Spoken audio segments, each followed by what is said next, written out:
A ver, a veces, cuando la mente humana se enfrenta a una declaración así como muy radical, busca instintivamente pruebas tangibles. Claro, necesitamos tocar las cosas. Exacto. Es como cuando un médico observa una radiografía buscando una fractura evidente, ¿no?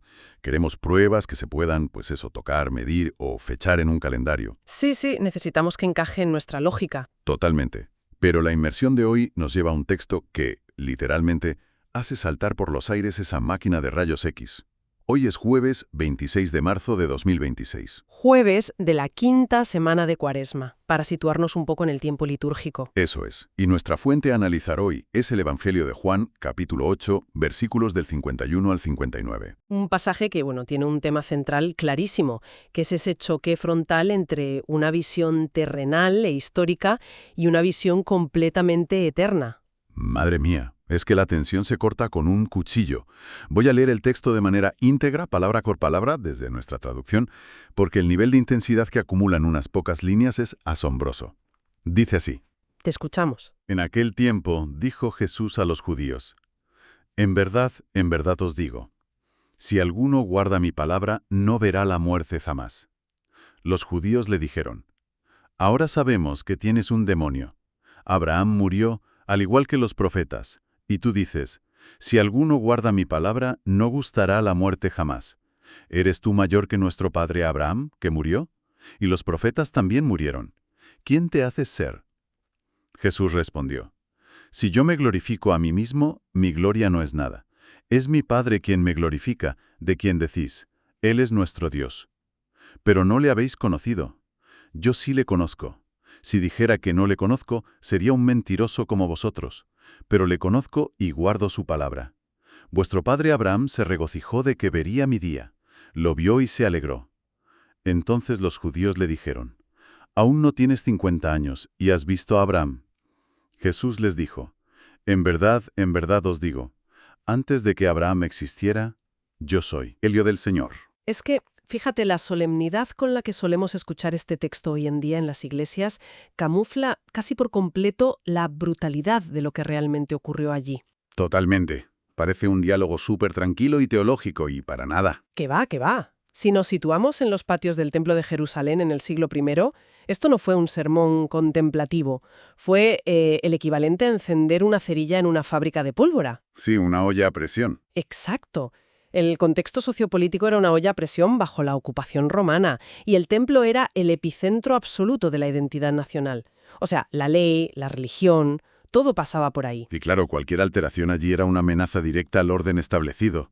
Y el salto de 0 a 100 en este pasaje es vertiginoso. Desde luego. El objetivo de nuestro análisis a fondo de hoy es precisamente entender cómo narices se pasa de un debate sobre la longevidad y la muerte a un intento de linchamiento público en cuestión de segundos. Y todo por una frase. Claro, el detonante es esa primera afirmación que acabamos de leer.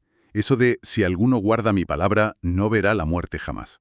A ver, hay que admitir que la reacción de la multitud es puramente lógica desde su perspectiva. Sí, es comprensible. Imagínate, si alguien hoy se plantara en una plaza afirmando que tiene la cura definitiva para el envejecimiento y se basa en un concepto abstracto. Pues nosotros le recordaríamos que todos sus antepasados están en el cementerio, lógicamente. Claro. Lo normal es pensar que esa persona ha perdido el juicio por completo. O sea, esa es la aflicción fundamental de todo el pasaje. Refleja un choque de paradigmas. La audiencia ahí está trincherada en una visión biológica y terrenal. Eso es. Para ellos, la muerte es el cese irreversible de la actividad clínica. ¡Pum! Se acabó.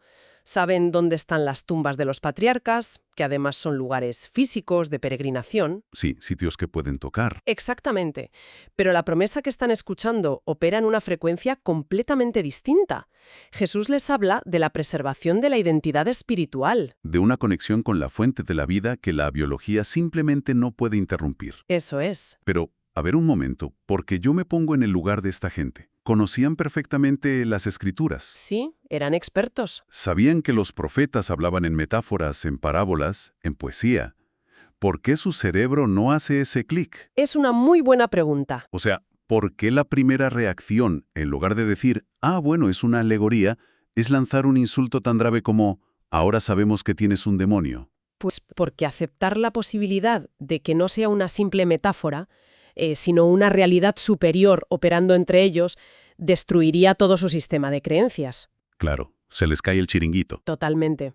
Y además, acusar a alguien de tener un demonio o de estar loco en el mundo antiguo no era solo un insulto callejero. No, era un estás majareta y ya está. Que va, era un mecanismo de defensa teológico muy potente. Era una forma de categorizar el peligro. Ah, claro, lo invalidas. Eso es.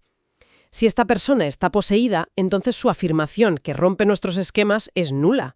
El marco terrenal se salva y todos contentos. Entiendo. O sea, reconocer que la muerte biológica no es la autoridad final implicaba aceptar que este maestro tenía una autoridad superior a la de todo su linaje histórico. Y eso era intolerable para ellos. Lo cual nos lleva a la artillería pesada del pasaje. Al ver que el argumento biológico no funciona, sacan la carta magna de su historia, que es Abraham. Su mayor figura de autoridad. Exacto. Preguntan directamente, ¿eres tú mayor que nuestro padre Abraham? Y la respuesta que reciben descoloca toda la línea temporal. Sí, cuando les dice que Abraham se regocijó al ver su día. Es que es muy fuerte, y lo que me resulta fascinante de nuestras fuentes hoy es el contraataque de la multitud, porque se aferran a un detalle burocrático, casi mezquino. Sí, el tema de la edad. Le dicen, aún no tienes 50 años y has visto a Abraham. A ver, no dicen 30, ni 40, ni 80, dicen 50. Un número muy específico. Es como si estuvieran pidiendo un pasaporte con fecha de caducidad al mismísimo universo. Yo estoy seguro de que hay algo detrás de esto. ¿Qué mecanismo cultural opera detrás de ese número exacto? Pues yo estoy convencida de que ese detalle de los 50 años es una de las claves más reveladoras de su ceguera. A ver, cuéntame. En la cultura judía antigua, particularmente si miramos el libro de los números, los 50 años marcaban la edad de jubilación obligatoria. Anda, ¿para quiénes? Para los levitas, los que servían en el templo. Wow. Era el símbolo de haber completado un ciclo vital y profesional pleno.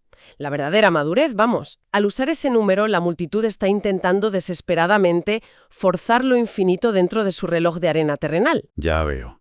Le están diciendo, ni siquiera has completado el ciclo básico de madurez validado por nuestra ley y pretendes tener jurisdicción sobre los milenios. Tal cual. Lo has clavado.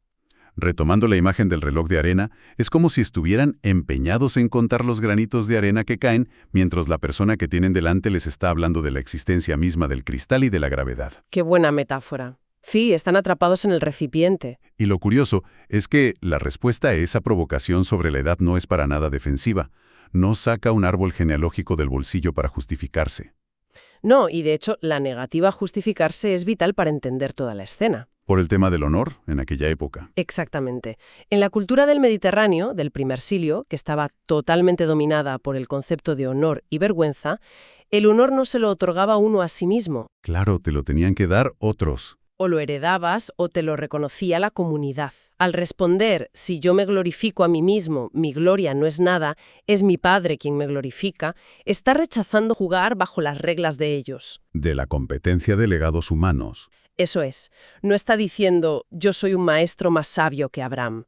Está trasladando la fuente de su autoridad fuera del tiempo histórico. Y eso prepara el terreno para el momento en que la gramática literalmente se rompe. Ahí llegamos al punto álgido. Esta es la bomba atómica lingüística del texto. Toda esta incomprensión culmina en una respuesta que debió paralizar el patio entero. Se debió hacer un silencio sepulcral. La frase es, en verdad os digo, antes de que Abraham existiera, yo soy. Vamos a detenernos aquí un segundo. Vale. Circuito en la cabeza.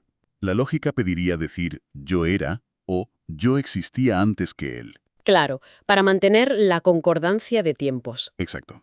Pero al usar el presente continuo, yo soy, después de referirse al pasado de Abraham, se fusionan los tiempos verbales de una forma rarísima. Sí, sí. Es esta ruptura del lenguaje la que provoca que abandonen el debate y pasen directamente a la violencia física. A ver, es que la gramática aquí no es un tropiezo o un error, es el mensaje mismo. Ese yo soy, que en griego es ego eimi, es muchísimo más que una dislocación temporal. Es un título, ¿no? Es el título. Para un judío del siglo I que escuchaba esto en pleno templo, esa frase tenía el peso de una montaña cayendo sobre ellos. Es el eco directo del libro del Éxodo. Lo de la zarza ardiente. Exactamente. El episodio de la zarza ardiente, cuando Moisés pregunta el nombre de Dios y la respuesta es «Yo soy el que soy». Es el nombre divino revelado, el tetragramatón. Ya ve. O sea, No les está diciendo, chicos, yo ya estaba por aquí en la época de Abraham. Les está diciendo, yo soy la existencia misma de la que surge el tiempo. Fíjate qué fuerte. En su sentido más profundo, se está apropiando de la identidad inmutable de la divinidad. Une el pasado lejano, el presente inmediato y el futuro eterno en una sola presencia. Ininterrumpida, sí. Y esto explica el cambio tan radical de actitud de la multitud. Para ellos ya no es un debate semántico. Ni una confusión cronológica. No, no. Han cruzado la línea roja del código penal y teológico de su civilización entera. Lo cual activa el mecanismo legal de forma automática, supongo. Así es. Según el libro del Levítico, concretamente en el capítulo 24, el castigo para quien pronuncia o se apropia del nombre divino de forma blasfema es clarísimo. La lapidación. La lapidación. Y ojo, no requería un proceso burocrático largo ni juicios interminables. La ley instaba a que la comunidad misma ejecutara el castigo de inmediato. Para purgar el mal en ese mismo instante. Eso es. Por eso la transición a la violencia es tan visceral. El marco cognitivo de la multitud se rompe por completo y su única respuesta posible es eliminar la anomalía. Aunque, a ver, hay un detalle práctico de la historia que a mí siempre me chirría al imaginar la escena. A ver, dime. Están en medio del templo, que es un recinto sagrado, pavimentado, superestructurado, y de repente deciden lapidar a alguien. Sí. ¿De dónde sacan las piedras en un abrir y cerrar de ojos dentro de un edificio de mármol? ¿No hay piedras tiradas por ahí en una iglesia normal? Jaja, es una excelente observación histórica. Pero es que no podemos olvidar que el templo de Herodes, en ese momento histórico preciso, llevaba décadas en constante construcción y remodelación. Ah, vale. Era una obra inacabada. Era una obra faraónica. Los patios, especialmente los exteriores, estaban llenos de bloques de piedra, escombros, materiales de los albañiles. Vale, vale. Ya me lo imagino. Es un escenario polvoriento, ruidoso y lleno de proyectiles potenciales a mano. Exacto. Y esto subraya que la reacción no fue nada premeditada, fue un reflejo crudo y repentino. Cogieron lo primero que vieron en el suelo. Todo está preparado entonces para el clímax sangriento. La tensión es insoportable. Las piedras ya están literalmente en el aire. Sí. Digo, Te deja un poco frío, la verdad. dice. Pero Jesús se ocultó y salió del templo. Ya está, no hay un enfrentamiento sobrenatural épico, no invoca un escudo invisible, nada. Se esfuma. Simplemente desaparece entre la multitud y se va. Es casi desconcertante. Pues mira, esa huida, que parece una simple retirada táctica para salvar la piel, encierra una de las lecciones más profundas de este Evangelio. Y más en este tiempo de Cuaresma, ¿verdad? Sobre todo ahora en Cuaresma. El texto nos subraya constantemente el concepto de la hora. Su momento designado. Claro, el conflicto en el templo establece de manera irrefutable quién es Él, pero la conclusión de ese conflicto, el sacrificio final, no puede ser dictada por la furia aleatoria de una turba enfurecida. O sea, ocultarse y salir demuestra un control soberano sobre el ritmo de los acontecimientos. Exactamente.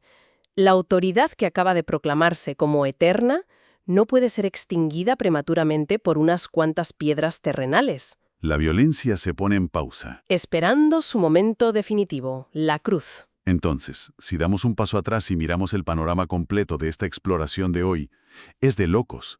Pasamos de un debate casi médico sobre la longevidad biológica. Sí. Saltamos a una disputa histórica sobre los años de Abraham y las jubilaciones de los levitas. Nos estrellamos contra una declaración de eternidad que rompe toda la gramática. Y terminamos en un intento de ejecución pública abortado por una retirada estratégica. Es un viaje mental agotador, pero súper revelador. Y el hilo conductor de todo ese viaje es el intento constante y fracasado de confinar la inmensidad divina en nuestras pequeñas categorías humanas. Es que todos nosotros, de alguna manera, operamos como esa multitud en el templo, ¿no crees? Pues sí, tenemos nuestros propios 50 años, es decir, nuestras métricas estrictas de lo que consideramos razonable, posible o real. Exigimos certificados de origen, pruebas empíricas y plazos fijos. Y si no encaja, nos enfadamos. Totalmente. Este pasaje es una invitación frontal a desarmar esa máquina de rayos X que mencionabas tú al principio. Nos desafía a reconocer que hay realidades que no caben en nuestros marcos. Es una sacudida muy potente a la arrogancia humana, Creo que quien nos escucha hoy puede extraer puntos de meditación muy concretos. Sí, para el día a día. Por ejemplo, repensar qué significa realmente guardar la palabra, para no ver la muerte eterna. No es seguir un manual de instrucciones ciego, sino anclar nuestra identidad en esa presencia.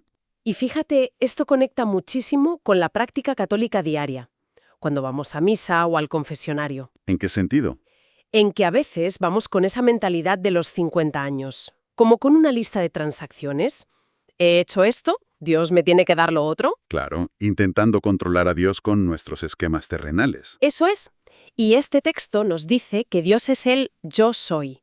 Nos pide una conversión de la mirada, una confianza absoluta que va más allá de entenderlo todo. Pues es un buen momento para que todos nos preguntemos, ¿en qué áreas de nuestra vida seguimos buscando ese certificado de 50 años? ¿O en qué momentos nuestras expectativas puramente terrenales nos están impidiendo ver lo trascendente? Esa es la clave. Analizar nuestras propias cegueras es el paso necesario para dejar caer esas piedras de incredulidad. Piedras que tantas veces levantamos instintivamente cuando algo desafía nuestro control, ¿eh? Tal cual. Bueno, pues para anclar toda esta riqueza que hemos extraído hoy y darle un cierre ligado al espíritu del pasaje, comparto esta breve oración que resume el corazón de esta tensión. Adelante. Señor Jesús, que nos prometes que quien guarda tu palabra no verá jamás la muerte eterna. Te pedimos la gracia de confiar plenamente en ti, el eterno yo soy, incluso cuando nuestra razón no alcance a comprender tus misterios. Ayúdanos en esta cuaresma a aferrarnos a tu promesa y a reconocer tu presencia viva entre nosotros, hoy y siempre. Amén. Amén. Que ese misterio que desborda nuestras palabras siga transformando nuestra forma de mirar la realidad. El viaje a través de este texto demuestra cuánto queda aún por descubrir bajo la superficie de historias que creíamos conocer de memoria. La exploración continuará mañana, cuando volvamos a sumergirnos en nuevas fuentes. Aquí estaremos. Pero antes de concluir este análisis a fondo, queda esta reflexión flotando en el aire para quien nos escucha. Cuando la verdad rompe nuestra estructura del lenguaje y nuestra lógica ya no puede explicar la realidad, ¿qué hacemos? ¿Levantamos piedras para defender nuestro frágil sentido de la razón o dejamos caer las piedras para permitir que el misterio nos transforme? Hasta la próxima.